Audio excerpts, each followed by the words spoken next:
जय हिंद, वंदे मातरम। स्वागत है आप सभी का आपके अपने चैनल बीएससी एमबीए शिवम में।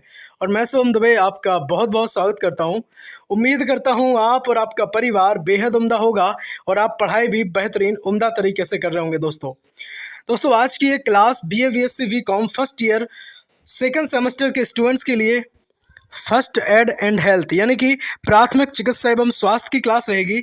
आज की इस महत्वपूर्ण क्लास में हम बहुत कम समय में, जी हाँ बिल्कुल, बहुत कम समय में 50 से अधिक क्वेश्चन आपके लिए हम कराने की कोशिश करेंगे। दोस्तों बहुत सारी क्लासेस अपने परिवार BSc MBA Shivam study platform पर पहले से अवेलेबल हैं, आप सब जरूर देखें। प्लेलिस्ट एक बार आप विजिट कर सकते हैं।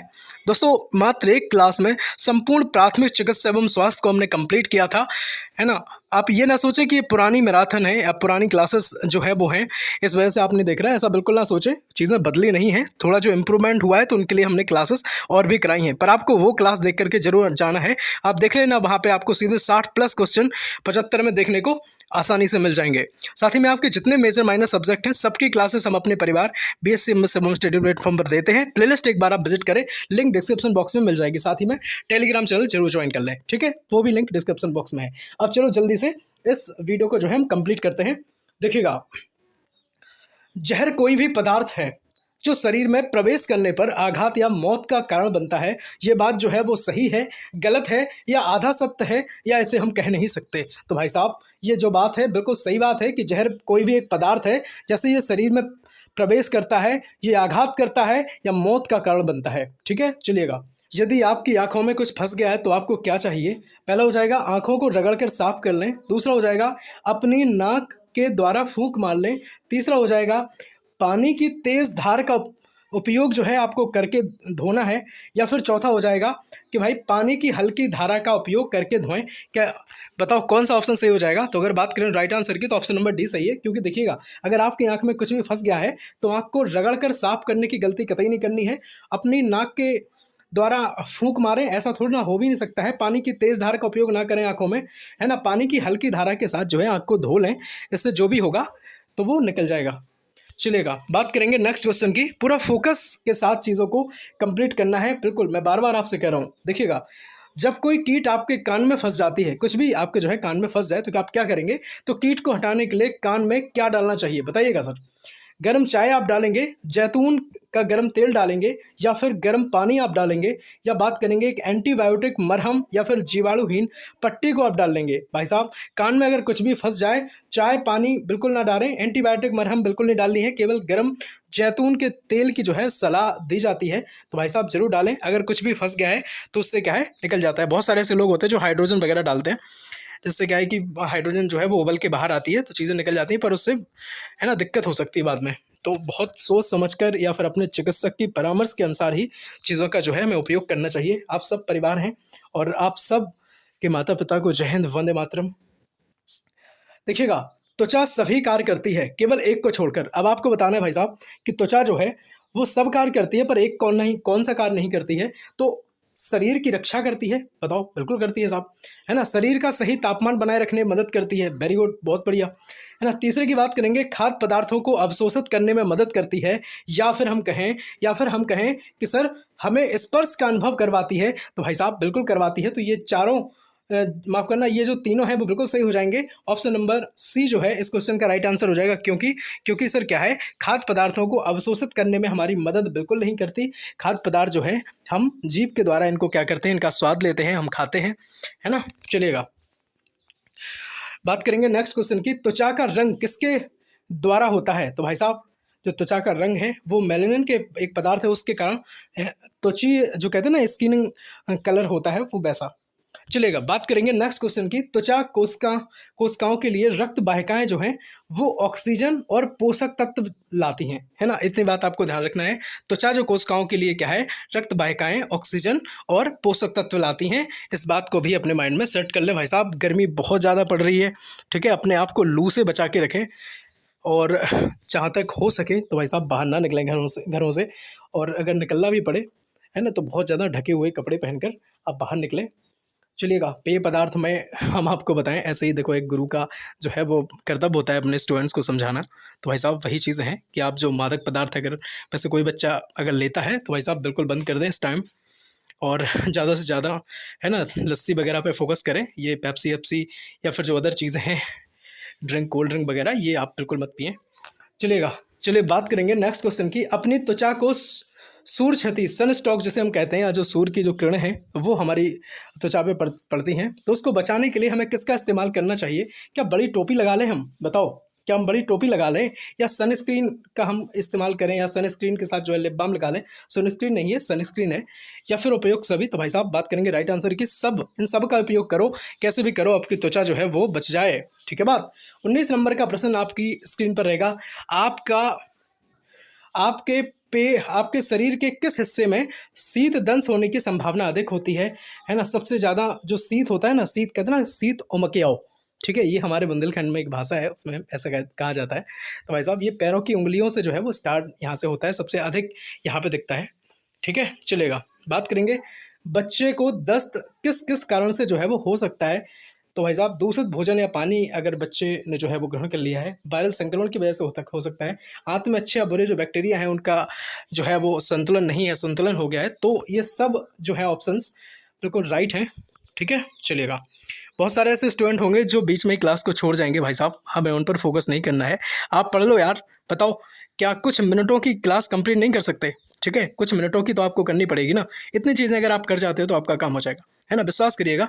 और जो मैंने पुरानी क्लासेस आपके लिए करवाई है ना, जैसे मात्र एक वीडियो में संपूर्ण प्राथमिक चिकित्सा एवं स्वास्थ्य, है ना, संपूर्ण एनसीसी, या जितने भी आपके मेजर या फिर माइनर सब्जेक्ट हैं, सबकी कराई है हमने। तो एक बार प्लेलिस्ट विजिट करो, जहाँ सेकंड सेमेस्टर लिखा दिख जाए तो बस अपना है ना पढ़ना स्टार्ट कर दो। बाकी इस वीडियो के डिस्क्रिप्शन बॉक्स में भी हम आपके साथ लिंक शेयर कर देंगे आपके सभी मेजर माइनर सब्जेक्ट के, तो जरूर देख लीजिएगा।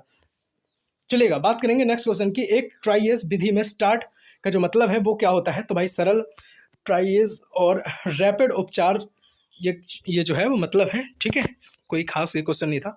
बाकी सुनो, गर्मी से संबंधित बीमारी होने का खतरा उच्च रक्तचाप होने से बढ़ जाता है। तो ये बात पूर्णतः सही है। गर्मी से जो संबंधित बीमारी है उससे क्या है भाई, हाई जो है आपका ब्लड प्रेशर होने का जो खतरा है वो बढ़ जाता है ना। चलेगा, नेक्स्ट क्वेश्चन रहेगा, कॉकलिया का कार्य संतुलन करने का होता है। भाई साहब ये बात पूरी सही है, लेकिन कॉकलिया क्या है आप सब हमें कमेंट में बताएंगे एक बार, है ना। मासिक धर्म प्रारंभ होने के कितने सप्ताह बाद हर माह स्त्री के डिम्ब कोष से डिम्ब निकलता है? तो ये भाई है 2 सप्ताह होता है। ठीक है, हमारी माँ बहनों को सबको पता होगा। चलेंगे, बात करेंगे नेक्स्ट क्वेश्चन की। गर्भ में लगातार बढ़ाता हुआ जो शिशु है वो क्या कहलाता है? भाई साहब तो ये डिम्ब ही कहलाता है। क्या कहलाता है? डिम्ब कहलाता है। चलेंगे, बात करेंगे नेक्स्ट क्वेश्चन की। भ्रूणावस्था के दौरान भ्रूण थैली से निकले द्रव्य का मुख्य काम है।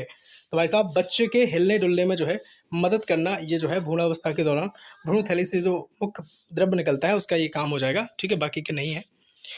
चलिएगा, नेक्स्ट क्वेश्चन है, प्रसव पीड़ा के समय भ्रूण द्रव्य का मुख्य कार्य क्या है?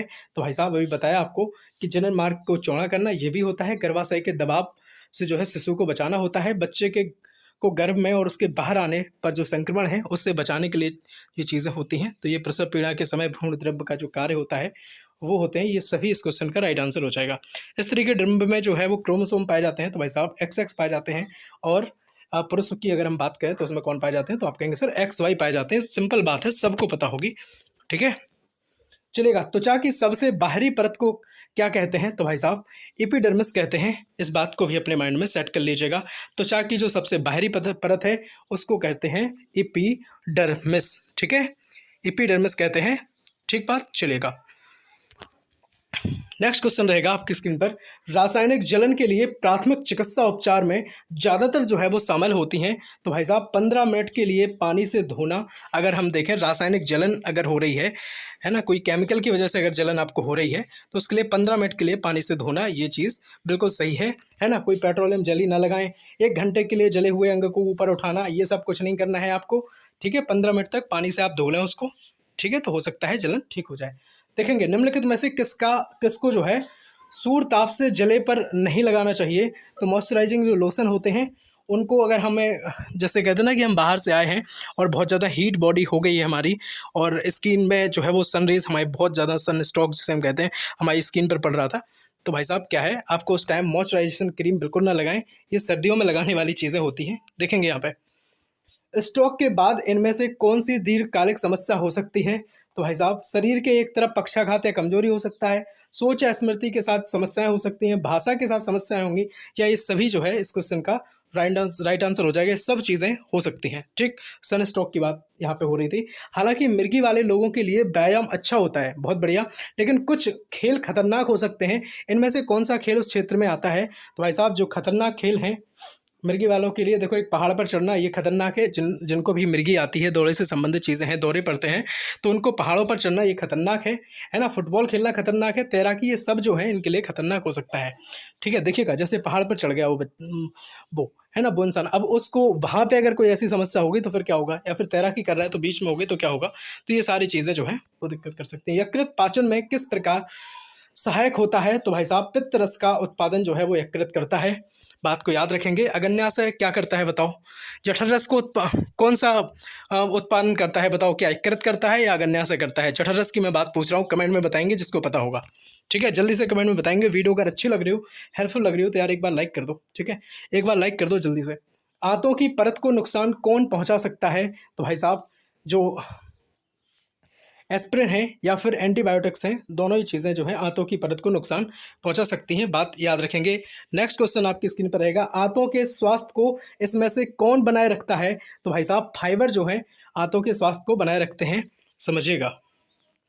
चलिए बात करेंगे नेक्स्ट क्वेश्चन की। एक पीड़ित को भारी जो है वो रक्तस्राव होता है, आप इसे कैसे नियंत्रित कर सकते हैं।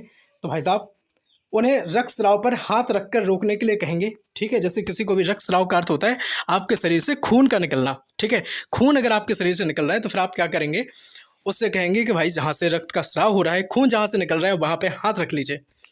या उनके पास बैठे रिश्तेदार से रक्तस्राव पर हाथ रख कर रोकने के लिए कहेंगे। भाई साहब अगर वो उस हालत में नहीं है, वो नहीं रोक पा रहा है, तो कोई भी वहाँ पे बैठा है तो उससे कह सकते हैं भाई साहब कि आप रख लो, या फिर आप कह रहे हैं तो आप ही रख लीजिए। ठीक है, सीधे दबाव के साथ पट्टी करें, ये भी बात है, या ऊपर में से कोई एक भी सही बात है। इनमें से कोई भी एक जो है आपको है ना ऐसा करना होगा। पोन सेरिबेलम और मेडुला किस मस्तिष्क का हिस्सा है। तो भाई साहब ये पश्च मस्तिष्क का हिस्सा होते हैं, पीछे पाए जाते हैं। याद रखेंगे। रीढ़ की हड्डी से संबंधित प्रश्न आपका आ चुका है। रीढ़ की हड्डी मस्तिष्क के किस हिस्से से निकलती है। तो भाई साहब ये मेडुला से निकलती है ना।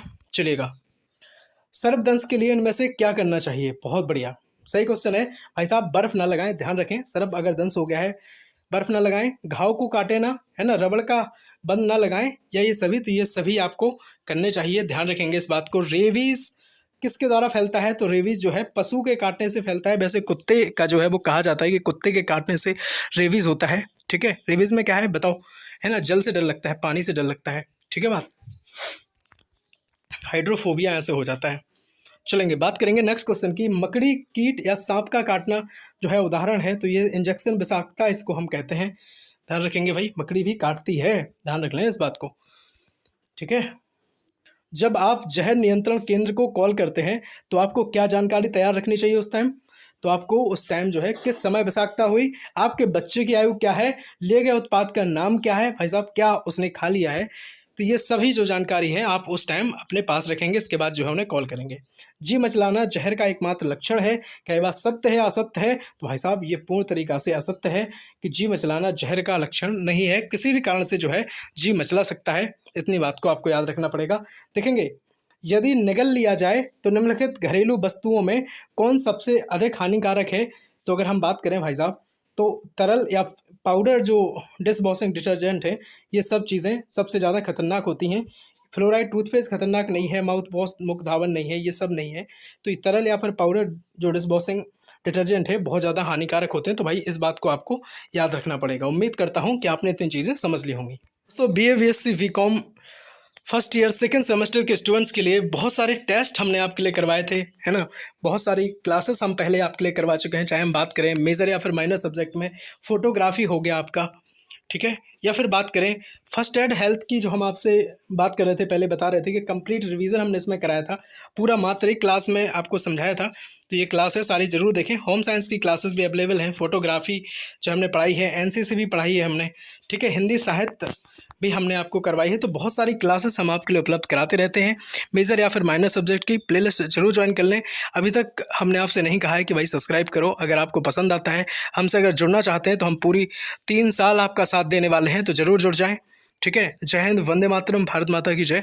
और साथ ही में हम आपसे कहना चाहेंगे, अगर वीडियो पसंद आई हो तो यार लाइक कर दो। आपके एक लाइक से ना हमें बहुत ऊर्जा मिलती है, ताकि आने वाली वीडियोस हम आपके लिए लेकर के आए। पूरे जोश के साथ हम वीडियो बनाते हैं कि भाई साहब चीज़ें जो है आपके माइंड में हम फिट कर सकें, और आपका जोश भी है पढ़ने का कम ना होने दें। ठीक है, चलेगा, मिलते हैं अगली वीडियो में। तब तक के लिए जय हिंद, वंदे मातरम। स्वस्थ रहिएगा, पूरी तरीके से पढ़ाई में मस्त रहिएगा। चलो एक बात और सुन लो, है ना, ये वीडियो को ना अपने दोस्तों तक यार भेज दो, क्योंकि आप अगर किसी की मदद करते हैं तो भगवान आपकी मदद करते हैं। ठीक है, चलिएगा, हर हर महादेव, वंदे मातरम। बताइएगा क्लास कैसी लगी आपको।